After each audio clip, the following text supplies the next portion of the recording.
Now, your pension statement says that you can retire at 65, but that's a lie. And I'm going to prove this to you in this video. Now, I've had clients coming to me for the last 18 years saying the same things. Do I have to retire at 65? Can I maybe go a bit earlier? I don't understand this pension statement that comes through the door every year. And I've just resigned myself to the fact that I'm going to have to retire at state pension age. Do all these thoughts sound familiar to you?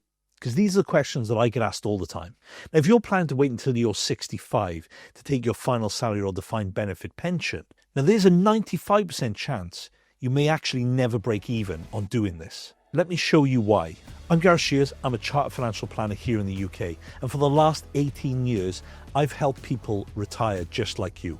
Make smarter decisions, retire earlier, and retire with confidence. Every year, I meet people in their 50s and 60s who have been going through life believing they have to wait until they're 65 to retire. Even their pension statement, which they get every single year, tells them this. But buried deep in the small print is a choice that could completely change their lives and their retirement. Because in most cases, they could actually retire 10 years earlier and even up to 15 years earlier than they thought they could, and still actually come out ahead on the numbers. Now, before we get into the detail of this, for anyone who doesn't understand what a final salary or defined benefit pension is, let me just enlighten you for a second. So a defined benefit final salary pension scheme is a workplace pension scheme which is typically found in the public sector, the likes of your police, fire, ambulance, NHS, military, civil service, and this list goes on. Now, we don't see many of them in the private sector anymore. These have tended to disappear. Now, a defined benefit or final salary pension does what it says on the tin. It gives you a defined income in retirement. And this is based on a few different parameters. The time you've worked with your employer, and it can be then based on your final salary or the average of your final salary. And then this pension will give you a guaranteed income, which will be index linked for the rest of your life, and a guaranteed lump sum. Now, there are some other quirky benefits to it, which will depend on the scheme you're in, but that's the general basis of how these schemes work. And I call these the golden tickets in retirement.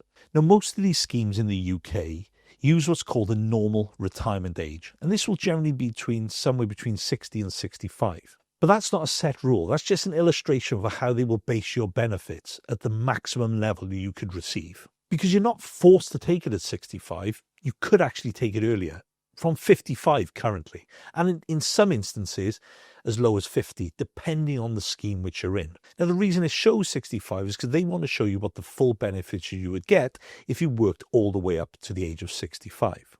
But what they don't show you is the early retirement factors that may give you that benefit to take your pension earlier than you planned. Okay, so here's where the maths is quite interesting. Now, let's say your statement at 65 says that you could receive a pension of £40,000 per year. Now, if you took that 10 years earlier at 55, that pension may be reduced by between 20 and 40% of what the higher level would be of the 40,000, meaning you would get somewhere between 24 and 32,000 pound instead of the 42,000 a year. Sounds like a bad deal, right? But here's the problem.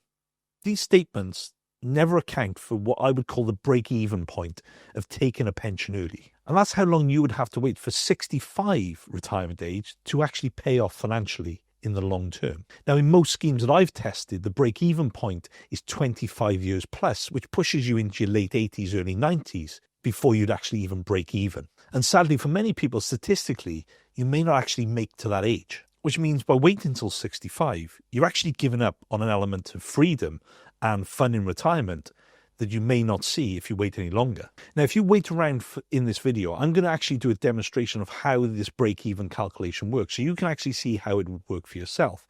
And if you want help with this, feel free to book a call in with me below, and we can run analysis for you specifically around your plan. Every pension calculator assumes that for every penny you don't take, there's actually nothing while it's being deferred, zero growth. But that's not how it actually works in the real world. If you retire early and keep some of your savings invested or supplement your income using those savings, those assets will continue to grow. The wait until 65 completely ignores the time value of money. A pound in your 50s and early 60s is worth a lot more than a pound valued in your late 70s. Because a pound today can be invested to grow for the future. And let's be honest, it can actually use to enjoy your retirement. You can travel, spend more time with your family while your health allows it with the money you've taken from your pension earlier. So as I said, let's apply some real numbers. So say your pension at 55 is £30,000 a year.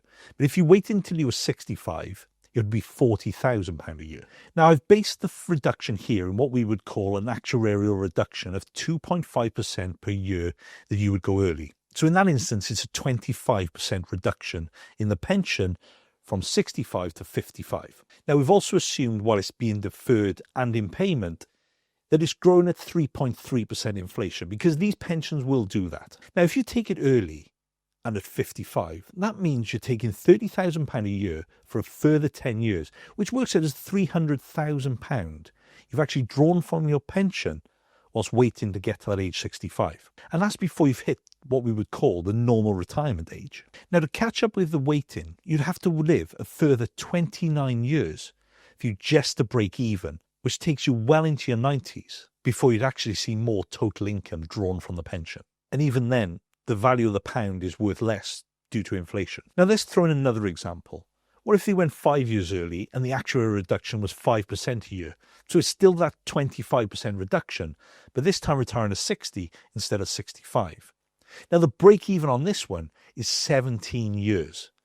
And that's still a long time before your numbers actually break even and you start making more money from taking the pension. So if you're in good shape with your savings and investments, and you've paid down all of your debt, waiting until you're 65 to take your pension might actually leave you worse off overall. There's something that spreadsheets and calculations totally ignore when it comes to taking your pension, is what we'll call the energy curve. In your mid to late 50s, you've got far more energy, you're far healthier, you have that energy to play with the grandkids, travel more, and do all those things you wanted to do. But wait until you're 65 or even in your 70s, means you have less energy, your health probably isn't as good, and you're probably in a different stage in life of whether you actually want to travel anymore. You're actually probably going to buy fewer experiences and maybe have to spend more on healthcare. So if the goal is to live the life that you've worked for and saved for retirement, it can often make sense to take a slightly smaller pension earlier